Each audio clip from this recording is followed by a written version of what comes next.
আমি সুতপা। সমুদ্রপৃষ্ঠ থেকে ৯৪০০ ফুট উচ্চতায় সিকিমের ছোট্ট গ্রাম জুলুকে একটা দিন কাটিয়ে আজ আমরা যাব জিগজ্যাগ রোড দিয়ে আরো উচ্চতায়, যার জন্য আমাদেরকে এখান থেকে একটু তাড়াতাড়ি বেরোতে হবে। ঘড়িতে এখন সকাল 6:30। এদিকে কিচেনে আমাদের চা রেডি, আর অন্যদিকে হোমস্টের নিজস্ব রুমে চলছে পূজা পাঠ। চলুন, আমাদের 11 জনের টিম সকলকে এবার রেডি হয়ে ব্রেকফাস্ট করে বেরিয়ে পড়ব। বলতে ফালে ফালে ফালে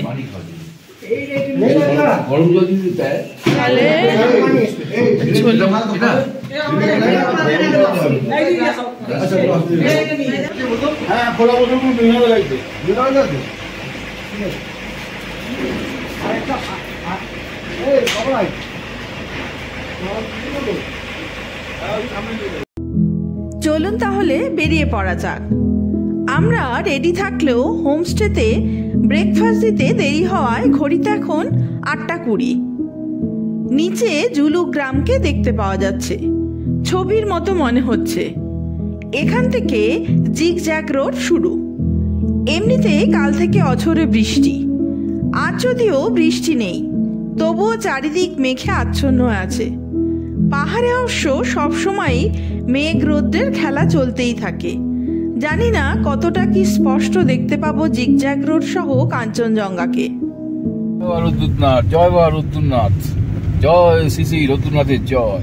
রুদ্র রোড, রুদ্র বাবার জয়। আবার রুদ্র বাবা নয়, রুদ্র রায় না, কিন্তু অসভ্যটা। গাড়ি থামলো এসে টাইটানিক ভিউ পয়েন্টে। এখান থেকে নিচের আঁকাবাঁকা সিল্ক রুটের ভিউ অতি সুন্দর, কিন্তু আমাদের ভাগ্য বিশেষ ভালো নয়। সবই ঢাকা পড়েছে মেঘের আড়ালে। এখানে উচ্চতাজনিত কারণে চারিদিকে সবুজ রঙের গাছের কিন্তু ভারী অভাব, কিন্তু এপ্রিলের শেষে চারিদিকে আবার নানা রঙের রডোডেনড্রন ফুলের বাহার বেশ নজর কাটছে। আপাতত আমরা যে পথে চলেছি এটি সিল্ক রোড নামে পরিচিত। এই জিগজ্যাগ রোডে 32টি হেয়ার পিনের মতো বাঁক রয়েছে। যত ওপরের দিকে উঠব তত নিচের রাস্তার সৌন্দর্য আরো বেড়ে যায়। আঁকাবাঁকা সাপের মতো এই রাস্তার ইতিহাস খানিকটা এইরকম। সিল্ক রুট বা সিল্ক রোড বলতে ইউরোপ এবং আফ্রিকার সাথে সংযোগকারী প্রাচীন বাণিজ্য পথের একটি নেটওয়ার্ককে বোঝায়। 6500 কিলোমিটারেরও বেশি বিস্তৃত ছিল এই সিল্ক রুটটি। মূলত 2য় শতাব্দী খ্রিস্টপূর্বাব্দ থেকে মধ্য এশিয়ার মধ্যে দিয়ে ইউরোপে, চীনে রেশম পরিবহনের জন্য ব্যবহৃত হতো। রেশম বা সিল্ক থেকেই এই রাস্তার নাম হয় সিল্ক রুট। সিকিমের সিল্ক রুট হলো প্রাচীন বাণিজ্য পথের একটি শাখা, যা লাসা থেকে এসেছিল। চুম্বি উপত্যকা পেরিয়ে আবার নাথুলা গিরিপথের মধ্যে দিয়ে গিয়েছিল এবং অবশেষে তাম্রলিপ্ত বন্দরে পৌঁছেছিল। তাম্রলিপ্ত মানে বর্তমানে যা পশ্চিমবঙ্গের তমলুক। তমলুক থেকে এই বাণিজ্য পথটি সমুদ্র গিয়ে শ্রীলঙ্কা, বালি, জাভা এবং সুদূর প্রাচ্যের অন্যান্য অংশে পৌঁছেছিল। সাম্প্রতিক সময়ে নাথুলা দিয়ে দক্ষিণ পশ্চিম সিল্ক রুটের এই অংশটি বেশিরভাগই গত 400 বছর ধরে লাসা নেওয়ারদের দ্বারা পরিচালিত ছিল। লাসা নেওয়াররা হলো কাঠমান্ডু উপত্যকার প্রভাবশালী প্রবাসী ব্যবসায়ী, যারা শতাব্দীর পর শতাব্দী তিব্বতে ব্যবসা করতেন। তারা সিল্ক রোডের মাধ্যমে তিব্বত, নেপাল এবং পূর্ব ভারতের গাঙ্গেয় সমভূমির মধ্যে ব্যবসা করতেন। পরবর্তীতে 1962 সালে চীন ভারত যুদ্ধের ফলে নাথুলা পাস বন্ধ হয়ে যায়, আর তার সাথে সাথে লাসা নেওয়ারদের ব্যবসাও বন্ধ হয়ে যায়। কিন্তু এ পথের সৌন্দর্যের কারণে ছুটে আসে বহু পর্যটক সমস্ত বছর ধরে। শীতকালে যদিও এ রাস্তা সাদা বরফের চাদরে ঢেকে থাকে। অতি বরফের কারণে কিন্তু মাঝে মধ্যে রাস্তাও চলাচলের যোগ্য থাকে না। এই যেমন এই মুহূর্তে আমরা থাম্বি ভিউ পয়েন্টে দাঁড়ালাম না। এখান থেকে কাঞ্চনজঙ্ঘা সহ পুরো রেঞ্জ দেখা যায়, যা 15 বছর আগে আমরা এখান থেকে দেখে গিয়েছি তা আজও ভুলিনি। কিন্তু আজ সবই মেঘে ঢাকা।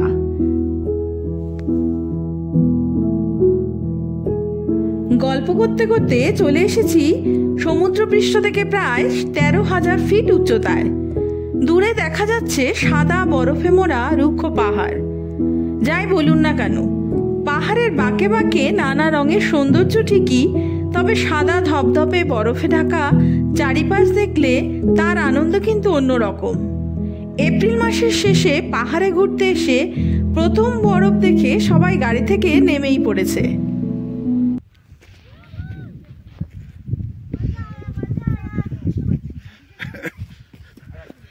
মজা আর বই পাচ্ছে না।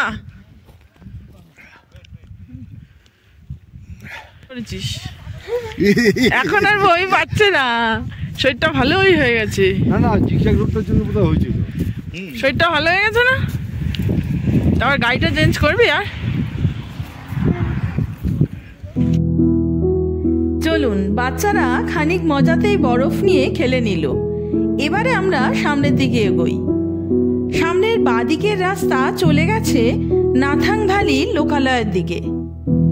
সেদিকে আমরা আর গেলাম না, আমরা চলেছি সোজা পথেই। 13,500 ফিট উচ্চতায় নাথাং হলো এক ছোট্ট গ্রাম, যেখানে মাত্র 13-14 পরিবারেরই বাস।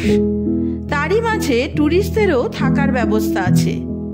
নাথাংকে লাদাখ অব ইস্ট ইন্ডিয়া বলা হয়। 15 বছর আগে নাথাং ভ্যালিতে ডিসেম্বর মাসের মাইনাস টেম্পারেচারে রাত কাটিয়ে যাওয়ার অভিজ্ঞতা আজও মনে আছে আমাদের। রাতে অক্সিজেনের অভাবে প্রত্যেকেই কম বেশি অসুস্থ হয়ে পড়েছিলাম। সেই সব কারণেই এখন হয়তো এ রাস্তায় আসা সকল ট্যুরিস্টদেরকেই নিচে লিংতাম পুলিশ চেকপোস্ট থেকে ছোট অক্সিজেন সিলিন্ডার বাধ্যতামূলক করে দিয়েছে নিয়ে আসার জন্য, যদিও তার জন্য 600 টাকা চার্জ পড়ে। এখান থেকেই দেখা যাচ্ছে নিচের নাথাং ভ্যালির গ্রামকে। এবারে রাস্তা যত উপরের দিকে উঠছে, দৃশ্যপট আরো সুন্দর হতে শুরু করেছে। রাস্তার দুধার বরফে চাদরে মোড়া, যতদূর চোখ যায় শুধুই সাদা বরফে ঢাকা চারিপাশ। দেখ সব ঘরের চালে দেখ বরফ জমে গেছে। সব ঘরের চালে। পাহাড়ের ওয়েদারের কোনো নিশ্চয়তা নেই, কখনো পরিষ্কার আবার কখনো আশপাশটা পুরোটাই ঘোলাটে। তারই মাঝে ভোরবেলার আবহাওয়া তুলনামূলক ক্লিয়ার থাকে। ধীরে ধীরে সময় যত বাড়তে থাকে, মেঘেরাও যেন দলে দলে নামতে থাকে নিচের দিকে। এই যেমন সকাল 10টাতেই এখন সামনের রাস্তাও দেখা যাচ্ছে না। ওদিকে আবার বাচ্চারা নেমে পড়েছে বরফের মাঝে আবারও খেলাধুলা করতে। আরো বড় হতে হতো চাকটা।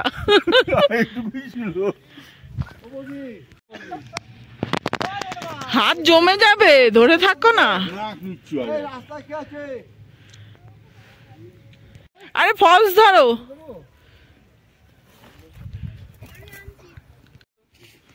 ফটো উঠছে ভালো, কিন্তু আমরা দেখতে পাচ্ছি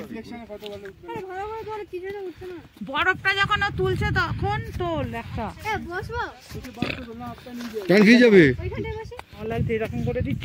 আর কেউ আসেনি, দেখো শুধু আমাদেরই জুতোর পায়ের চাপ। আমাদের খুব আর কেউ নেই কেন? আছে, ওরা সব অন্যদিকে আছে বোধহয়। এক একজন এক এক জায়গায় গিয়ে দাঁড়াচ্ছে।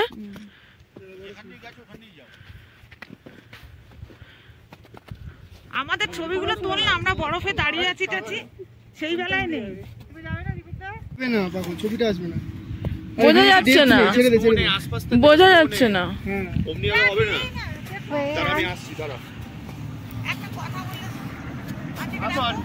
হ্যাঁ হ্যাঁ হ্যাঁ হ্যাঁ হ্যাঁ। হার্ট শেপ টেপ কি হলো? এই তো হার্ট শেপ বোঝা যাচ্ছে রে। সোহিনী নাম লিখে রেখে গেছে। চল।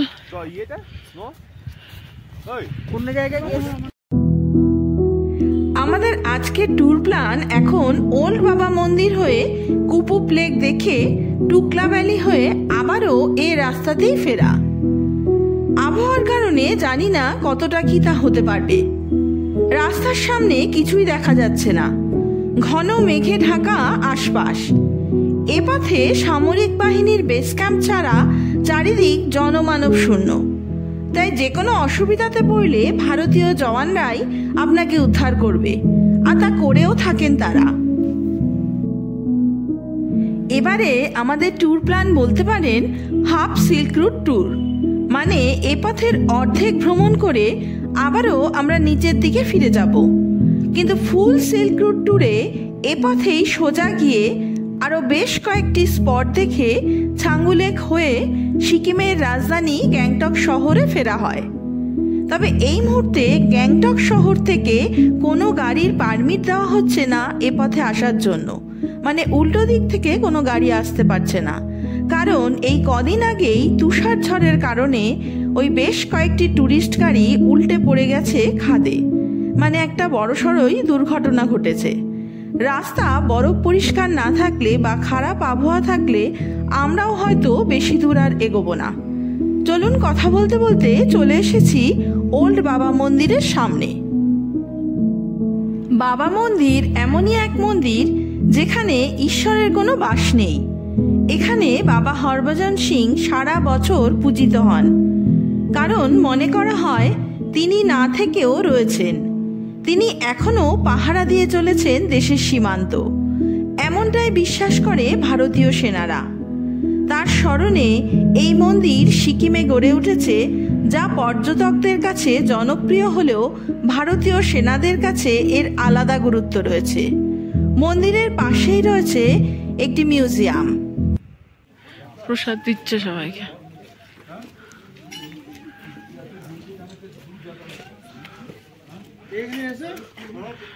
কি দিল? কিশমিশ, ড্রাই কিশমিশ।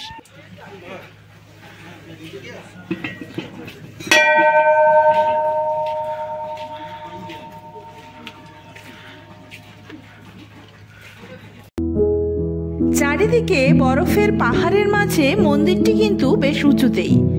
সিঁড়ি বেয়ে চড়াই পথে যেতে হবে আমাদের। চলুন তাহলে মন্দিরেই যাওয়া যাক। ক্যাপ্টেন বাবা হরভজন সিং ছিলেন একজন ভারতীয় সেনা সৈনিক। ভারতীয় সৈন্যরা তাকে নাথুলার বীর হিসাবে সম্মানিত করেন। তার সম্মানেই ভারতীয় সেনারা একটি মন্দির নির্মাণ করেন। তাকে বিশ্বাসীরা সাধু বা বাবা বা সন্ত হিসাবে মানেন। নাথুলা এবং সিকিম রাজ্য এবং তিব্বত স্বায়ত্তশাসিত অঞ্চলের মধ্যবর্তী চীন ভারত সীমান্তে এবং তার আশেপাশে দায়িত্বে থাকা প্রধানত ভারতীয় সেনাবাহিনী বিশ্বাস করতে পেরেছিল যে তার আত্মা প্রতিবেশী উচ্চতা অঞ্চলের আশ্রয়প্রাপ্ত প্রতিটি সৈনিককে সুরক্ষা দেয়। বেশিরভাগ সাধুদের মতোই বাবাকে যারা শ্রদ্ধা করেন এবং তার উপাসনা করেন তার প্রতি কৃপা দৃষ্টি আছে বলে মনে করা হয়। মৃত্যুর পরও তিনি দেশ রক্ষা করেছেন বলে মনে করা হচ্ছে। সিকিম রাজ্যে দুটো বাবা মন্দির রয়েছে, একটি পুরনো সিল্ক রুটে যেখানে আমরা এসেছি এবং অন্যটি নাথুলার কাছে। দু জায়গাতেই বিরাজ করেন হরভজন সিং। মূলত হরভজন সিংয়ের স্মৃতির উদ্দেশ্যেই তৈরি করা হয়েছে এই মন্দির। হরভজন সিংয়ের জন্ম 1946 সালের 30 আগস্ট। 1965 সালে মাত্র 19 বছর বয়সে ভারতীয় সেনাবাহিনীর পাঞ্জাব রেজিমেন্টে যোগ দেন তিনি। 1968 সালে 22 বছর বয়সী হরভজন সিং কর্মরত ছিলেন নাথুলায়। তার বছরখানেক আগে এই অঞ্চলে সাক্ষী ছিল ইন্দো চীন যুদ্ধের। সীমান্তবর্তী অঞ্চল হওয়ায় যুদ্ধ পরিস্থিতি না থাকলেও নাথুলা সবসময় স্পর্শকাতর। তাছাড়া এই জায়গাটি সমুদ্রপৃষ্ঠ থেকে 14,500 ফুট উচ্চতায় অবস্থিত হওয়ায় মারাত্মক ঠান্ডা, দুর্গম ও সংকীর্ণ। 1968 সালের অক্টোবর মাসে প্রাকৃতিক দুর্যোগের মধ্যে হরভজন সিং রওনা দিয়েছিলেন আউটপোস্টের পথে, কিন্তু শেষ অবধি তিনি তার গন্তব্যে পৌঁছাননি। টানা 3-4 দিন ধরে খোঁজ চালানোর পরও হরভজনের কোনো সন্ধান পাওয়া যায়নি। তার তারপর শোনা যায় তিনি এক সেনা জওয়ানকে প্রীতম সিংহের স্বপ্নে দেখা দিয়েছিলেন এবং বলে দিয়েছিলেন তার দেহ কোথায় পাওয়া যাবে। শোনা যায় হরভজনের বলে দেওয়া জায়গাতেই তার নিথর দেহ পাওয়া গিয়েছিল। তারপর পূর্ণ সামরিক মর্যাদায় তার শেষকৃত্য সম্পন্ন করা হয়। যদিও এখানেই শেষ নয়, শোনা যায় মৃত্যুর পরও নিজের কর্তব্য পালন করেছেন হরভজন সিং। নাইট ডিউটি থাকা কোনো সেনা জওয়ান ঘুমিয়ে পড়লে তাকে চর মেরে জাগিয়ে দেন তিনি। এমনকি শত্রুপক্ষ থেকে আসা আগাম বিপদ সম্পর্কেও সেনাদের সতর্ক করে দেন। তার এই অবদানের কারণে তার মাসিক বেতন বাড়িতে পাঠানো হতো, বার্ষিক ছুটিও পেতেন তিনি। তার জন্য আলাদা করে ট্রেনে সিট বুক করা হতো, তার ব্যাগ গোছানো হতো এবং 3 জন সেনা জওয়ান তার বাড়িতে সেটা পৌঁছে দিতেন। 14 বছর পর আগেও এই রীতি পালন করা হতো। বাবা মন্দিরে হরভজন সিংয়ের সামরিক উর্দি, জুতো সযত্নে সংরক্ষণ করা আছে, যা আমরা দেখে আসলাম। তার জন্য বিছানাও তৈরি করা রয়েছে। নাথুলায় কর্মরত সেনা জওয়ানদের দাবি সেখানে মাঝে মাঝে হরভজন সিং বিশ্রাম নেন এবং বিছানা এলোমেলো হয়ে যায়। একই জিনিস দেখা যায় তার জুতোর ক্ষেত্রেও। জুতোতেও মাঝে মাঝে কাদা ধুলো লেগে থাকে, অথচ হরভজনের কোনো জিনিস এক চুল এদিক ওদিক করা হয় না। এই বিশ্বাস থেকেই ভারতীয় সেনা জওয়ান থেকে শুরু করে পর্যটকরা সিকিম গেলেই ঘুরে আসেন এই বাবা মন্দির। চলুন তাহলে এত উচ্চতায় এসে প্রাকৃতিক সৌন্দর্য দেখার পাশাপাশি এক অন্য ধরনের ইতিহাসের সাক্ষী রইলাম আমরা। এদিকে শারীরিকভাবে নানা অসুস্থতার কারণে এবারে কিন্তু বেশ অসুবিধাই মনে করছি আমি। অক্সিজেন ক্যানের কথা ভুলে গিয়ে সামনে থাকা কর্পূর টেনে আর পাশের ক্যান্টিন থেকে কফি খেয়ে ফ্রেশ হয়ে নিলাম।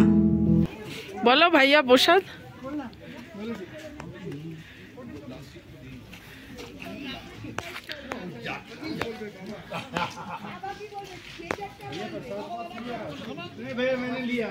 ওমকে বেশি ভালোবেসেছে अंकल जी प्रसाद दीजिए। अंकल नहीं हूँ मैं ভাইয়া। দেখ কিচ্ছু দেখা যাচ্ছে না, আমরা আর কি করে আগে যাব?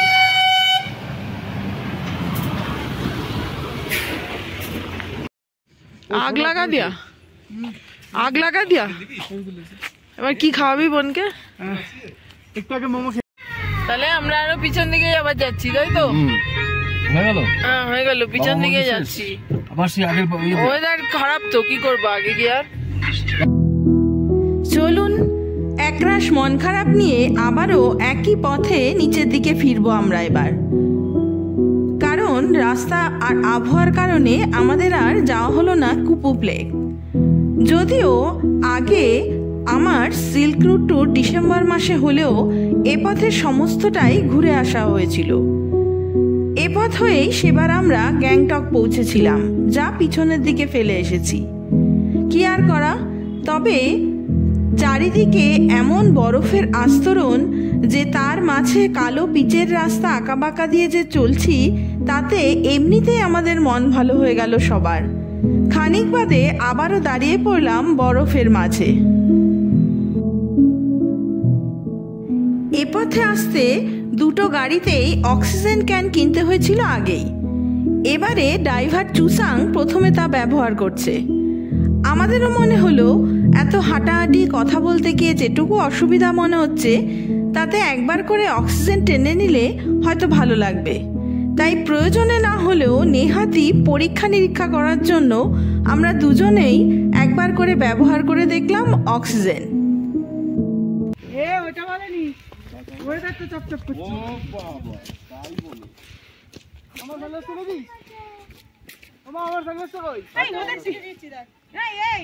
করে বরফ নে, তারপরে শেপ দে, হার্ট শেপ দে। ওখান থেকে ওঠে নাকি কখনো?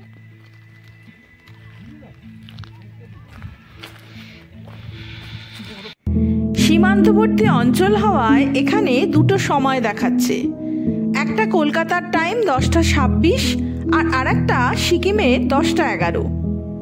ছোটদের সাথে আমরা বড়রাও এই কয়েক ঘন্টা বেশ মজাই করলাম বরফের মাঝে। ভালোই কাটলো। দেখতে দেখতে 1 ঘন্টার মধ্যেই চলে আসলাম 8000 ফিট উচ্চতায় পদম চেন। আমরা ছিলাম 14000 ফিট উচ্চতায়। স্বাভাবিক কারণেই নিচে নেমে আসতেই গরম লাগতে শুরু করেছে, আর জ্যাকেটও খুলতে হচ্ছে। চলুন একবার না হয় Padamchen eco nature park থেকে ঘুরে আসি। আসলে এটি পাহাড়ের ঢালে এক ঘন পাইন বনের জঙ্গল, যা রাস্তার ধারেই। কয়েকশো বছরের পুরনো এই পাইন গাছে প্রায় আকাশ ছোঁয়া উচ্চতা, যে কারণে এখানে রোদ প্রায় ঢোকে না বললেই চলে। প্রকৃতির কি অদ্ভুত খেলা! এতক্ষণ ওপরে যতদূর চোখ যাচ্ছিল শুধু সাদা বরফ আর বরফ চোখে পড়ছিল, আর এখন যতদূর চোখ যায় কেবলমাত্র সবুজ প্রকৃতি। ইকো পার্কের ভিতরে সময় কাটানোর জন্য বসার জায়গাও রয়েছে বেশ কয়েকটি। নিচে নামলে রয়েছে আরো কিছু। আমি আর নামলাম না। পাখি প্রেমীদের জন্য পদম চেন কিন্তু আদর্শ জায়গা। পদম চেন ঘন বনে ঢাকা ছোট্ট একটা গ্রাম সিকিমের, যেখানে জঙ্গলে প্রচুর পাখিদের সাথে সাথে মাঝে মধ্যে হিমালয়ান কালো ভালুক, লাল পান্ডা, চিতাবাঘেরও দেখা পাওয়া যায়। পদম চেন গ্রামের ওপর দিয়ে যেতে যেতে আমাদেরও কিন্তু বেশ ভালো লাগলো। এখানে রয়েছে অনেক হোমস্টে। আরেকবার না হয় আসলে এখানেরই কোনো গ্রামে থেকে যাব। আবার চেকিং করতে হবে নাকি? এগুলো বেরিয়ে যাচ্ছি, সেটা জমা দিতে হবে। এটা ফার্স্ট লাগিয়ে দিয়ে চলে গেল। কি করলো? শুধু লাগিয়ে দিয়ে চলে হ্যাঁ, জমা দিল আর কি। কিন্তু জমা দেওয়ার রিসিভ করার দরকার নেই না। सब आज का ना, जितना टंगा हुआ है सब आज का ही, आज निकल गया। जो जा रहा है कोई रिटर्न जा रहा है। ফেরার পথে চেকপোস্টগুলোতে আবারও কাগজপত্র জমা দিতে হলো। কেন কি আমরা এই রুটে গিয়েছিলাম, আবারও ফিরছি তা জানানোর জন্য।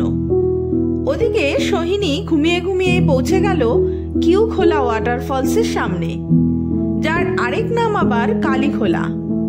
যদিও জুলুক যাবার দিন গতকাল আমরা এখানেই থেমেছিলাম প্রায় 1 ঘন্টা মতো। রাস্তার কনস্ট্রাকশনের কাজ চলছিল তাই, কিন্তু প্রচন্ড বৃষ্টিতে এ জায়গা তেমন উপভোগ করা হয়নি। আজ প্রথমেই মা মেয়ে সিকিমের ট্র্যাডিশনাল ড্রেস পরে নিল, অনেক ছবিও তুলল, যা এখানেই ভাড়া পাওয়া যায় 100 টাকার বিনিময়ে।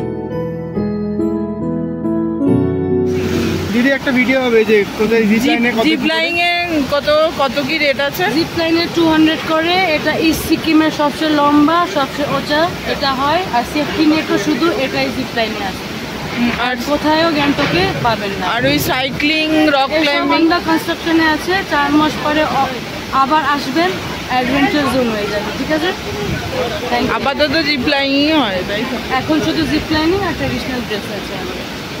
Thank you.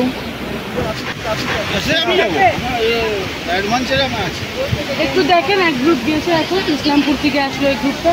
আপনারা ওদেরকে দেখেন। না না, আমি ভয় পাই, আমার ছেলে করেছে এইসব। 300।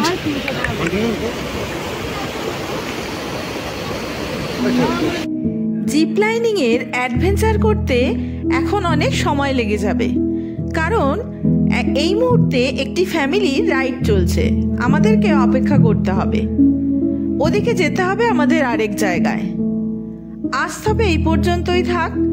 আপনাদের সাথে দেখা হবে নতুন আর একটা ব্লগ নিয়ে, নতুন আরেক জায়গায়। ততদিন সবাই সুস্থ থাকবেন, ভালো থাকবেন। নমস্কার।